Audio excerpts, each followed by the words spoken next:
How's it going, everyone? Today we're trying something a little bit different on the channel. This will be kind of a special video, I guess, where I'd figured I'd share my experience attending this year's Honda Indy Toronto and share a bunch of footage that I was able to capture at the event. This is my first ever attempt at doing anything like this, so you definitely gotta let me know in the comments how I did, and you gotta let me know if you want to see more of this style of content. But with that being said, let's get right into it. So the IndyCar paddock in Toronto is pretty unique, as it's inside a large building, so I'm sure the teams enjoy that they're not outside and don't have to deal with the elements. This space is normally used for expos and shows and stuff like that, but when the Indy cars come to town, the space is used for the paddock. I've attended the Honda Indy many times over the years, as I'm born and raised in Toronto, so this is essentially in my backyard, but I've never been able to attend an IndyCar race at any other tracks, so those that have, I'd love to kind of hear some of the comparisons and differences and the experiences that some of you guys may have had. You do need a paddock pass to get into this area, which either comes with your grandstand ticket depending on which section you get. Usually the upper sections of the grandstands come with a paddock pass, or you can buy it separately. They also have other opportunities for you to get into the paddock is on Fan Friday, which is actually free for everyone to gain access to the track. Kids can gain access to the paddock for free, and if you hold a Presto card, which is essentially just a card that you use to take public transit around southern Ontario, if you have one of those, you can use that to get into the paddock for free as well on Friday. I was filming this pretty early on Friday morning, so it wasn't that busy and crowded, but it can get very packed on Saturday and especially on Sunday before the race. People do also get the opportunity to gain access to the paddock for free after the race on Sunday, and it gets very crowded during that time as well. It is pretty amazing the access that IndyCar gives you, as you can get right up close and personal with the teams, drivers, and the cars. This is also a popular place to hang out if you would like to get autographs, as I was fortunate enough to catch Alex Palou in the paddock and Joseph Newgarden at the Team Penske garage to get my die-cast sign that I have of both those drivers. But I will say some drivers are definitely easier to get access to than others, and sometimes it just depends on being in the right place at the right time. The paddock area is definitely my favorite place to hang out between sessions and races and on-track activities, as you never know who or what you're gonna see. So if you attend an IndyCar race and are able to get a paddock pass, I highly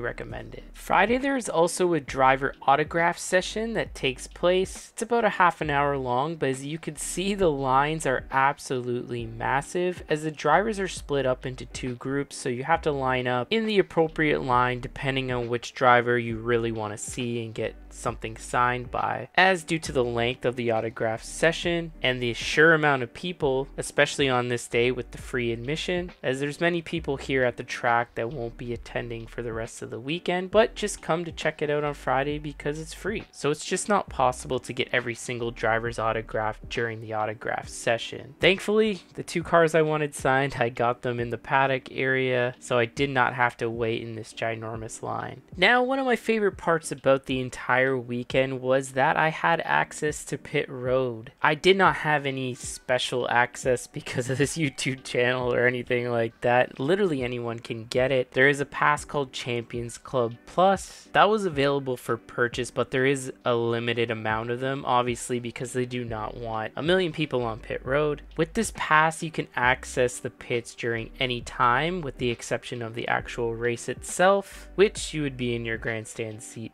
anyways, so there's nothing wrong with that. It was very cool coming down to the pits before practice sessions and qualifying, so you could get up close with all the cars coming into the pit area, as well as the many drivers and other personalities that all come into the garage area as well from the paddock, as long as you're in the right place at the right time, you will get a chance to see every single driver on the grid go past you at some point. And if you ever have the opportunity to get a pit pass, whether it's through ticket purchasing or you were given one by somebody that you know or a company that's sponsoring the event, I highly recommend it, and it was one of the best parts of the entire weekend for me, as this was the first time I ever attended the race with access to the pit area. This is also an excellent area to get something signed quickly by a driver or take a quick pic, but definitely not the place that you're going to be able to stop and chat with the driver, as they're pretty much men on a mission to get to their pit box and get ready for the upcoming session, as they only have a few minutes to get their helmets on and get into the car before the session start. As here's a video of me dabbing up Joseph Newgarden, and we're essentially best friends now. You can walk up and down the entire length of pit road, and I thought it was a pretty cool spot to go to the end of pit road and film the cars as they were coming into the pits, as you could get pretty close to them. There's several areas around the track where you can get pretty close to it, but to get good footage of the cars at a ground level is very difficult in Toronto, as the track doesn't really have elevation change, so unless you're up on a grandstand, there's always going to be a fence in your way obstructing your view of the cars. It's pretty good when you're in person and you don't really mind it, but when you're trying to film something, it just doesn't turn out too good. So you can buy IndyCar merchandise at the track, as there's a couple of tents set up. There's some small ones as well as a bigger major main one, I guess, as the merchandise that's allowed to cross the border is pretty limited, so there is no merchandise trailers by any of the teams at the track, which is probably like the thing that kind of bums me out the most about going to a race in Canada. But unfortunately there's just nothing you could do about that. But every driver is still represented, so you can get a jersey or t-shirt or maybe some other novelty. There are some other things to do on the inside of the track, with some vendors doing promotions and stuff like that, and some cool photo opportunities at the Honda tent.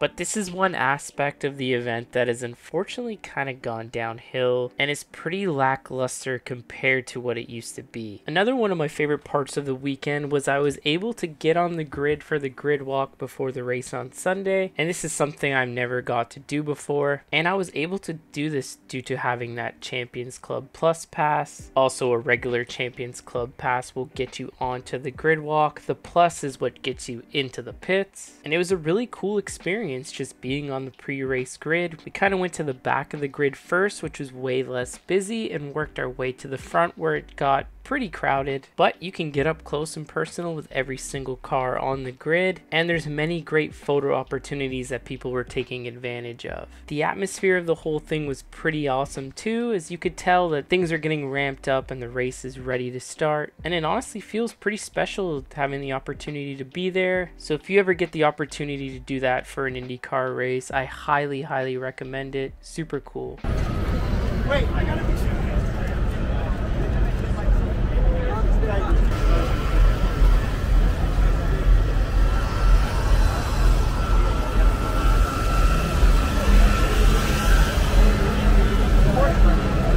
For the actual race, we were sitting in turn number 3 at the end of Lakeshore Boulevard at the very top of the grandstand, which is nice because you can stand and not worry about obstructing anyone's view, and you can get a really good shot of the cars going by. This grandstand is usually the first one that sells out, as it's a pretty action-packed part of the track, although it was pretty uneventful in this year's IndyCar race, although there was lots of action in some of the support series. And if you ever decide to attend a race in Toronto, this is where I would recommend to try to get seats if you can. And there's lots of general admission as well, all the way down that long back straightaway, and it gets pretty packed as well. So if you're thinking of a general admission ticket, you might want to try to claim your spot early.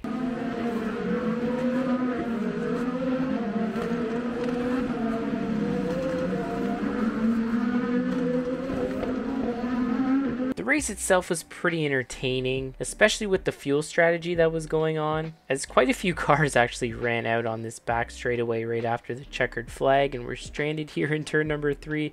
And Colton Herta actually didn't even make it here. But it was nice that they had this Jumbotron right across the track so you could see what was happening and what was going on. Obviously racing is loud, but the PA in this section for some reason this year was pretty quiet even when the cars weren't there. So when the cars were going by, it was next to impossible to hear anything. But you could still hear enough when cars aren't going by to get the gist of, you know, what's going on in the race and what strategies guys were on. If you're ever thinking of coming to Canada or attending the Honda Indy Toronto, I hope this kind of gives you some insight and helps you on kind of what to expect when you come here. And I hope you enjoy this style of content as something different that I haven't really done before, but I'd figure I'd give it a shot. That's going to wrap up today's video. Thank you guys so much for tuning in, and make sure you hit that subscribe button for more IndyCar content. That's all for now. Take care, everyone.